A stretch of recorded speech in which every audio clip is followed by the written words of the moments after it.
susunod ay ikaw nang tatawagan ko kapag may order ako. Nakangiting sabi sa akin ni Mrs. Lim na walang masungit na impression ko sa kanya kanina. Siguro ay firm lang talaga siya sa schedule dahil may boss pala siyang kinatatakutan na baka tanggalan siya ng trabaho. Salamat ma'am. Hanapin mo lang po ako anytime na tatawag ka sa shop. Nakangiting sagot ko. Naunawaan ko kung bakit masalan si Mrs. Lim. Mukhang mabait naman siya basta maayos ang usapan. Heto ang cheque. Full amount na iyan. Inabot ko ito tiningnan ang nakasulat sa papel na hawak ko. Salamat ulit kay Lynn. May ngiti sa labi na sabi ni Mrs. Lim nang magpaalam ako sa kanya. Alam ko kasi na busy siya dahil may event daw na magaganap mamaya. Kaya na-stress siya kanina dahil nagkaroon ng aberya sa order niya sa amin. Maganang loob na lumabas ako sa opisina ni Mrs. Lim at nakangiting lumapit sa naghihintay na si Kuya Andy. Successful, Kuya. Natutuwa at proud na sabi ko sa kanya sabay taas ng puting envelope na hawak ko. Napangiti rin si Kuya Andy nang makita niya kung anong hawak ko. Ang galing mo talagang bata ka. Bilib na ako sa diskarte mo. Ngumiti ako sa kanya at agad na pumasok sa elevator. Sa uri ng trabaho namin ay oras talaga ang kalaban, lalo na kapag may biglang delivery katulad ng nangyari ngayon, kaya nasanay na ako. Natuto na akong kumilos ng mabilis. Bagay na ikinatuwa ko dahil nagkaroon ako ng malaking improvement. Kuya, kailangan kong gumamit ng banyo. Niihipo ako. Walang alilangan na sabi ko. Kung titiisin ko kasi ito ay imposible na umabot pa ako sa flower shop dahil malayo ang lugar. Sa dulo nitong daan ay may shopping mall. Pwede kang bumaba doon at gumamit ng banyo. Sabi ni Kuya Andy habang palabas kami ng lobby ng building na pinuntahan namin. Mabilis na sumakay ako ng van at hinatid agad ako ni Kuya Andy sa tapat ng shopping mall. Sa laki ng shopping mall ay alam ko may hirapan akong mahanap agad ang comfort room kaya nagtanong na ako sa gwardya. Tiningnan ako nito mula ulo hanggang paa dahil hinihingal ako habang nagtatanong sa kanya. Mabuti na lamang at sa dulo ng mamahaling restaurant ay may nakita akong comfort room kaya agad akong pumasok. Ito ang problema ko. Basta kinakabahan kasi ako ay bigla na lang akong nakakaramdam ng kung ano-ano. Nakakatawa man pero common na sa akin na tuwing natatakot o kinakabahan ako ay naiihi ako. Nakahinga na ako ng maluwag dahil nakaihi na ako. Agad ako lumabas ng comfort room at naglalakad ng walang pakialam sa mundo. Pero natigilan ako nang makita ko ang 2 tao sa dulo. Hindi ko inaasahan na sa dulo ng malawak na pasilyo ay makikita ko si Joel kasama ang babaeng haliparot na nahuli kong katalik niya sa loob ng bahay na dapat sana'y magiging tahanan ko kung sakaling natuloy ang plano naming kasal noon. Malakas ang kabog ng dibdib ko habang kuyom ang kamao na dahan-dahan na naglalakad sa malawak na pasilyo ng mall na kinaroroonan ko. Sa ngayon ay hindi pa ako nakikita ng 2 taksil dahil abala pa si Joel sa malanding kasama niya na may pakurot-kurot pa sa tagiliran nito. Bagay nga sila. Isang manloloko at isang haliparot. Iniis at gigil na naglalakad ako dahil iniisip ko kung paano ito nagmakaawa sa akin habang sinabing mahal na mahal ako at inakit lamang umano siya ng malanding kasama nito. Kung titingnan ko ang dalawa ay mukha naman silang masaya. Malayo sa kung paano i-describe ni Joel sa akin noon ang kasinungalingang sinasabi nito. Sa bagay, ano pa bang aasahan ko sa manloloko na lalaking ex ko? Hindi ko siya pwedeng pagkatiwalaan dahil sigurado akong nagsisinungaling nito. Ang kinaiinis ko lang ay ginulo niya ng husto ang buhay ko. Pero walang hiya siya. Nagpapasara pala siya sa kandungan ng malanding babae niya habang ako'y trauma sa gulo na ginawa niya sa apartment namin ni May. Kumukulo ang dugo ko habang nagiinit ang ulo ko sa kakaisip ng paraan para makaganti sa malanding ex ko. Nangako ako sa sarili ko na ipapakita ko kay Joel kung sino ako na sinayang niya. Dahil ipinagpalit ko siya sa pogi, yummy at mayaman na lalaking mas higit pa sa kanya. Pero sa pagkakataon na ito'y malabong mangyari iyon dahil hindi ko pwedeng basta nalang hilahin si Kuya Andy at ipangalandakan sa harap ni Joel dahil sigurado na pagtatawanan lamang ako nito. Mag-isip ka, Kaylin. Kagat labi na sabi ko habang ang mga mata'y palihim na nakasunod sa 2 tao na sweet na tumigil para bumili ng ice cream sa stall sa gitna. Kung tatalikod ako at tatakbo pabalik sa banyo ay pwede naman, kahit posibleng makita ako ni Joel, dahil malapit lamang ang distansya ng mga ito sa akin.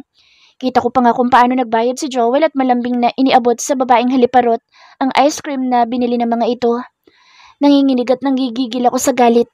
Tipikal na ugali ni Joel, na ipinaparamdam niya sa babaeng kasama na mahal niya ito, gaya ng ginawa niya sa akin.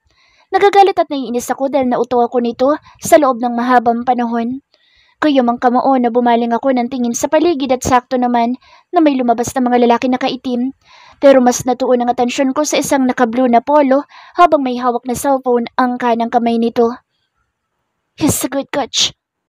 Wala sa sariling dumaloy sa isipan ko pero nataranta ako na makitang papunta na sa direksyon ko sina Joel at babaeng kasama nito. Kaya mabilis na tumalikod ako at sinalubong ang lalaking lumabas sa mamahaling restaurant na nasa dulo ng pasilyo kasamang ilang kalalakihan na hindi ko alam kung kaano-ano nito dahil medyo may distansya naman silang naglalakad kasunod nito. Lutang na basta ko na lamang ito sinalubong at agad na inabot ang batok nito at inilapit ang labi ko sa labi ng napatigagal na lalaki sa harap ko. Malakas ang kabog ng dibdib ko lalo na't para nagyayelo sa lamig ang labi nito nang dumidikit sa nanginginig na labi ko. Alam ko na malapit na sa amin sina Joel dahil narinig ko na ang nakakairita na hagikik ng babaeng kasama nito. Wala sa sarili na nakagat ko ang pang-ibabang labi nito, saka marahang sinipsip ng konti para magmukhang naghahalikan nga kami. Kaylin! Rinig kong malakas na tawag sa akin ni Joel pero hindi ko ito sinagot at nilingon. Sir, pahalik lang po. Kinakabahan na bulong ko nang bahagyang maghiwalay ang labi namin na lalaking salubong ang kilay at malamig pa sa yelo ang mga matang nakatingin sa mukha ko. Naiiyak na nakagat ko ang pang-ibabang labi dahil pakiramdam ko ay inilagay ko lang lalo sa kahihiyan ng sarili ko. Paano ko itulak niya ako at ipahiya sa mga taong nasa paligid namin? Nakikiusap ang mga matang tumitig ako sa mata ng lalaking halos yakap ko. Hindi ako nito binigo dahil naramdaman ko na pumulupot ang matigas na braso nito sa bewang ko at walang pasabi na hinapit akong palapit palalo sa kanya. Habang mabilis na sinapo ang bato ko at pinarana sa akin ang halik na hinihingi ko. Torrid? Yeah, ganoon ang halik na naranasan ko habang ilang minutong hinahalikan ako sa gitna ng hallway ng mall kung saan sigurado kong maraming mata ang nakakita sa amin. Maliban kay Joel na alam kong nakita ang mga pangyayari dahil hinarangan ito ng ilang kalalakihan matapos tangkain ito lumapit sa akin.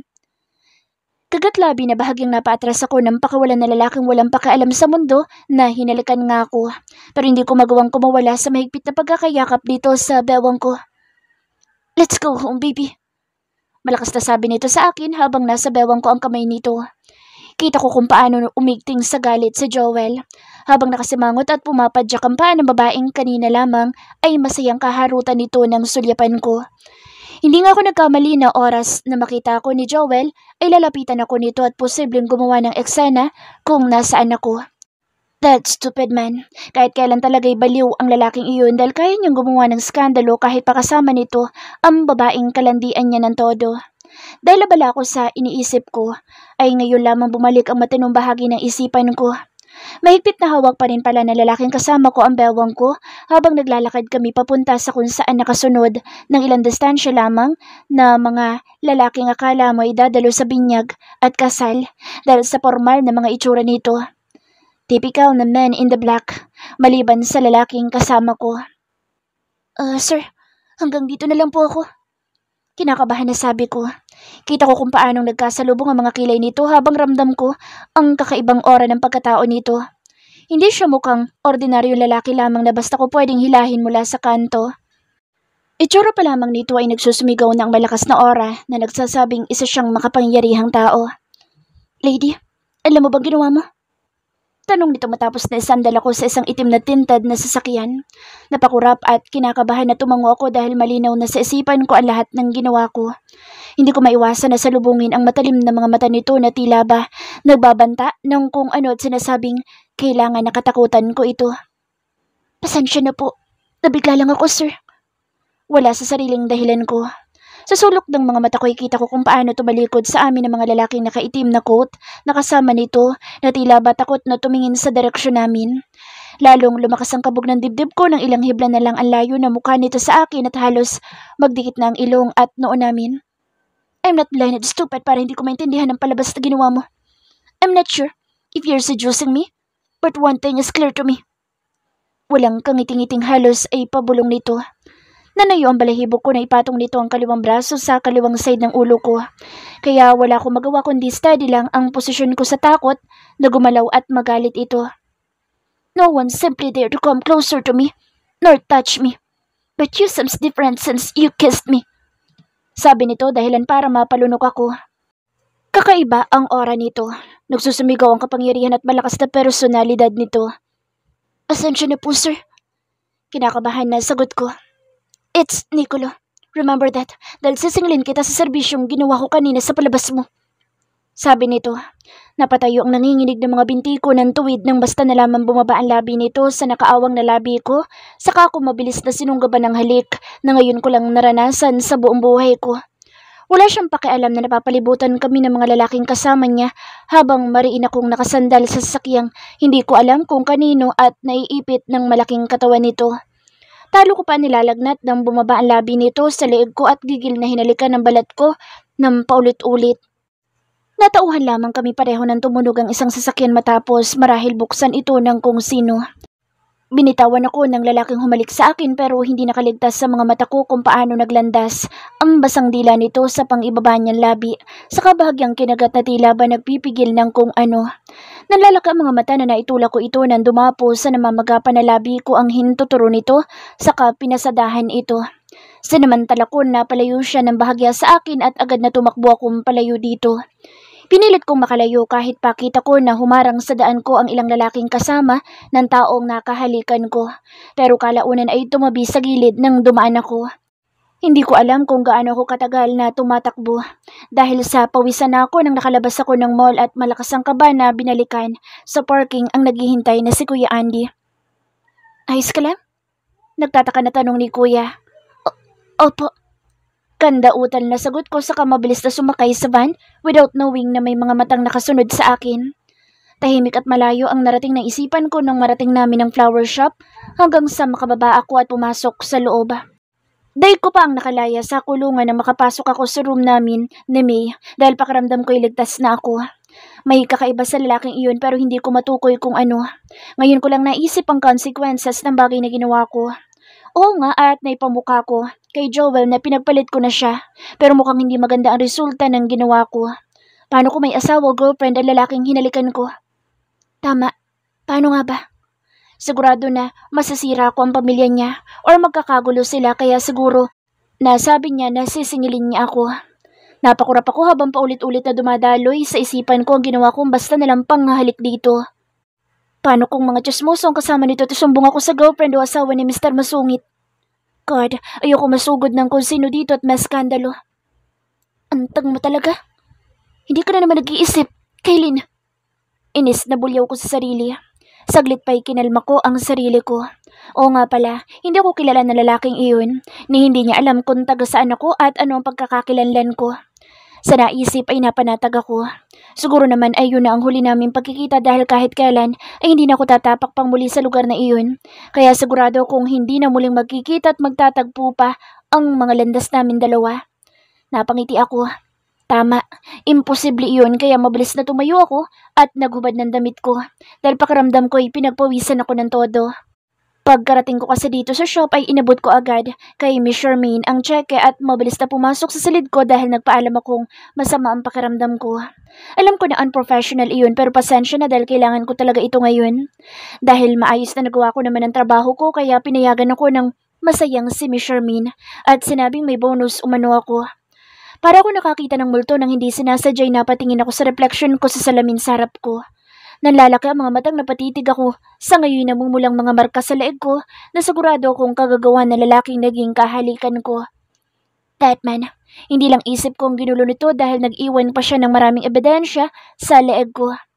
Gosh, paano na lang ko nakita ito ni Kuya Andy o kaya naman ng mga kasamahan ko kanina? Ano sasabihin ko?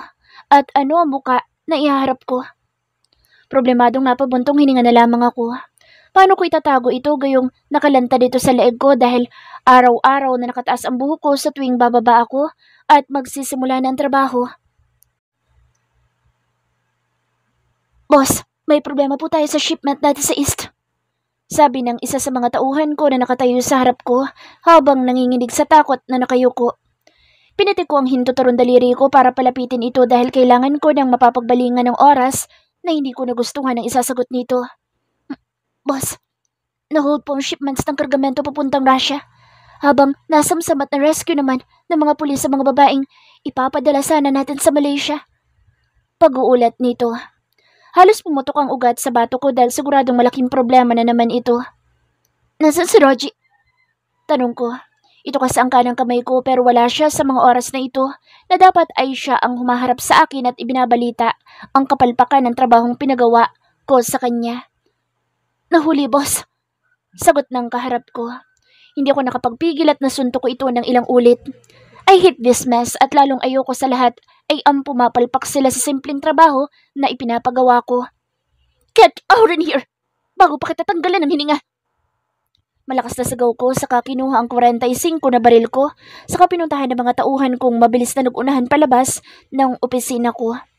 Sabihin ng masama ako pero sa mundong ginagalawan ko, walang puwang ang kabutihan at pagiging mahina dito. Lahat ng pagkakamali ay may kabayaran at may consequences ang bawat kapalpakan. I was born and trained to be a tough leader dahil nasa ugat ko dumadaloy ang dugo ng pagiging mafia lord ko. Mga ninuno ko ang unang angka na nagtayo ng mafia dito sa Pilipinas. Hanggang sa lumago ito at lumawa kaya nahawakan namin ang buong bansa. Nagsalin ako ng whiskey sa basong kinuha ko sa ibaba ng mesa ko. I need distraction. Kailangan ko ring mabawi ang lahat ng nawala sa akin dahil ayokong pagtawanan ako ng mga kapwa ko leader sa bawat bahagi ng bansa at mundo. Hindi ako ang pinuno mahina kaya babawi ako. Send Sydney here! Malakas na sigaw ko sa intercom. Saglit pa at pumasok ang alila ko at alam na nito kung anong kailangan ko. Mabilis ito nagubad sa harapan ko pero hindi man lamang nawala ang init ng ulo ko. Hindi kayang pawiin ng mapang-akit na katawan nitong gumigiling sa harapan ko ang galit na nangingibabaw sa utak ko. Brando! Malakas na sigaw ko ulit sabay lagok ng whiskey habang hindi inaalis ang tingin sa babaeng lahat ay gagawin, mapaligaya lang ako. Pero malas niya dahil wala itong epekto sa akin kahit kailan. Boss! Kinakabahan na sabi nito na makapasok at nakayuko sa harapan ko. Do her! Utos ko dito dahilan para magliwanag ang muka ng sa pinakatapat na tauhan ko. Walang abog na nagubad ito sa harapan ko at nilapitan ng gumigiling din na si Sydney sa harapan ko.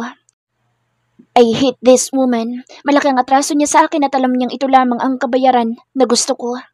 She killed my dad kaya buhay niya ang kapalit at kapag hindi niya sinunod ang gusto ko, ay pamilya niya ang uubusin ko. Alam ko na tauhan ito ng kalaban ng mafia na hawak ko. Inakit niya ang daddy ko hanggang sa hindi ito makatiis at pinatulan siya nito.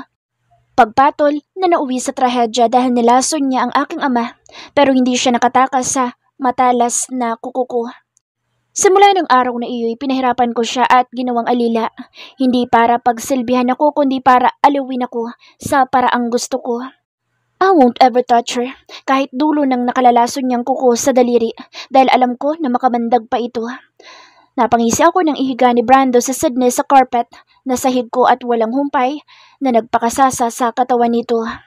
Napuno ng daing ang silid na kinaroroonan ko bagay na alam kong nasasarapan ng babaeng pinarusahan ko, kaya lalong nagiinit ang ulo ko. Isang pindot ko pa sa intercom at muli bumukas ang pintuan ng opisina ko at pumasok ang isa sa mga tauhan kong nasa labas nagbabantay.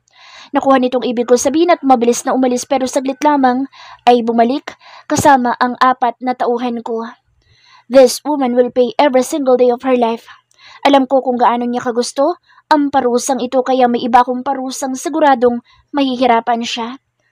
4 na buwan ng patay ang daddy ko pero buhay na buhay ang babaeng ito. Gusto kong pilipitin ang leeg niya at tapusin mismo sa mga kamay ko ang buhay ni Sydney pero alam kong bibigyan ko lang siya ng magaang parusa. Bagay na hindi ko mapapayagan. Sinanyasan ko ang 4 na tauhan ko na lahat ay nakatutok ang mga mata sa 2 pares na tila sarap na sarap sa ginagawa nila. Alam ko masisiyahan si Brando dahil sa Sydney ang hinihingi niyang premyo sa tuwing may gantimpala itong nakukuha mula sa akin. Alam niyo na ang gagawin niyo.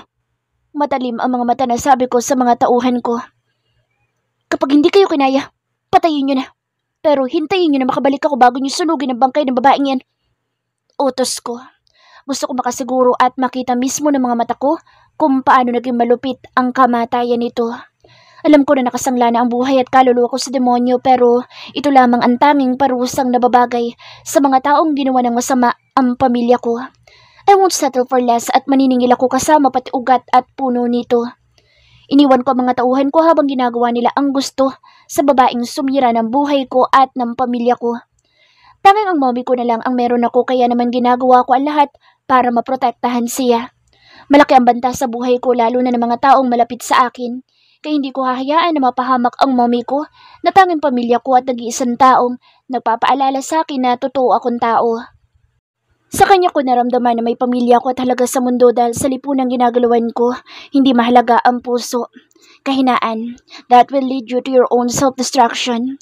Yan ang nakikita ko kaya hindi ako interesado sa salitang pagmamahal dahil una pa lang ayoko na itong paniwalaan. Masyadong selfish ang mundo. Kapag mahina ka, tatapakan ka. Pera, kapangyarihan at koneksyon ang mahalaga dahil maski ang kahit na ano ay kayang paikutin ito. Hindi ako matutulad sa daddy ko. He died committing his own mistake by simply trusting Sydney na alam ko sa simula pa lang ay hindi na maganda magiging hatid sa kanya. She managed to kill my dad in just a snap of her fingers pero hindi niya ako kayang lilangin at takasan. Alam ko kung sino siya at ano ang pakay niya. Mabuti na lamang at matagal nang ipinasa sa akin ni Daddy ang mafia throne dahil alam ko na kung natagalan pa ito'y naging mas mahirap sa akin na kontrolin ang organization. Tinawagan ko ang taong alam ko na malaki ang may tutulong sa akin. Napatawag ka? Tanong sa kabilang linya ni Colin. Siya ang isa sa mga leader ng kalabang mafia namin noon pero hindi nagtagal ay naging kaibigan ko na. Matapos na nagsanib puwersa kami noon laban sa mga kalaban namin na ginagawa ang lahat para mapabagsak kami. I need your help. Diretso at walang paligoy-ligoy na sabi ko. Malakas ang kapit at control ni Colin sa port kung saan malimit ay ginagamit nito para sa exit ng mga shipment niya papunta ng Spain at papasok sa bansa. He's more on guns and weapons while I'm controlling black market na nagsusupply ng mga babaeng handang gawin na lahat para sa pera sa buong mundo. We're not saint, kaya asahan nyo na sangkot kami sa illegal activities pero may isa akong rules. Hindi ko hahayaan na masangkot ang organization na hawak ko sa any drug activities. Sapat na nangyari sa mommy ko na nalulong sa ipinagbabawal na gamot para maintindihan ko ang epekto nito sa bawat tao. Dito kasi kumapit ang mommy ko matapos na paulit-ulit na lokohin ng babaero ang tatay ko. I said, let's talk later. I'm busy. Sabi ni Colin sa kabilang linya. No, kailangan kitang makausap ng personal. Nasaan ka? Pupuntahan kita. Tanong ko. Here in Makati. Tipid na sagot nito habang rinig ko ang mga kung anong ingay sa paligid nito na obviously nasa public place ito. Anong ginagawa mo dyan? Kunot noon na tanong ko dahil hindi si Colin Madrigal ang klase ng tao na basta na lamang pupunta sa public place na gaya ng sinabi nito. My wife asked me to buy cheesecake for her, especially made by this pastries. Sagot nito. Natuwa ko dahil mukhang maamuntupa na ngayon ang kaibigan ko mula nang makapag-asawa ito. Literal na under desaya dahil sigurado kung hindi niya susunduin iyon kung hindi siya inutusan ng maladragon na asawa nito. Kahit kailan talaga babae ang kahinaan ng mga lalaking tulad ko. Napailing na lang ako habang mabilis na sumakay sa sasakyan ko at pinaharurot palabas ng mansyon ko kasunod ang ilang tauhan ko na nakakonvoy sa akin. Isipin ko pa lang na isang babae ang kokontrol at magpapasunod sa akin ay gusto ko ng barili ng ulo. No, hindi mangyayari iyon. Hindi ako magiging mahina tulad ng daddy ko at hindi ako kagaya ni Colin na biglang nagbago ang pamumuhay nito. Matapos na makapag-asawa ilang taon na ang nakaraan. Gusto ko matawa nang pumasok ako sa restaurant kung saan nandoon ang butihing asawa na si Colin Madrigal. Kung hindi ko lang kilala kung gaano kawalang hiyang isang ito dati pa, ay sasabihin kong isa siyang mabuting tao. Kalong nito ang anak na nakasamangot habang salubong ang kilay na pinalalakihan ng mga mata ang batang katapat nito. Napakamaldita talaga ni Amara dahil wala nang ginawang isang ito kundi pasakitin ang ulo ng ama. Dahil pa nito sa deklan na masunurin sa ina na lagi nakabantay na akala mo'y aagawan lagi gaya ng ama. Ninong Nico! Malakas na tili ni Amara nang makalapit ako. Ginulo ko ang buhok nito saka naupo sa tabi niya habang nasa dulo naman naupo ang mga tauhang kasama ko. Alam nila na kapag ganitong nasa public place kami ay ayaw na ayaw ko na nakadikit sila sa akin. Same as Colin dahil mukha itong walang kasama maliban sa anak na malditang si Amara. Pero alam ko ang kilos ng isang ito na hindi lalakad ng mag-isa lalo na't kasama ang prinsesa niya. Gaano ba kaseryoso at importante ang pabor na hihingin mo at kinailangan mo pang pumunta dito? Nakangising tanong nito. Farewell, Delta. Sabi ko sa code na gamit namin na alam kong nauunawaan ito. Hindi ko siya pwedeng basta kausapin sa cellphone lalo na at risky ang usaping ito kaya nag-iingat ako.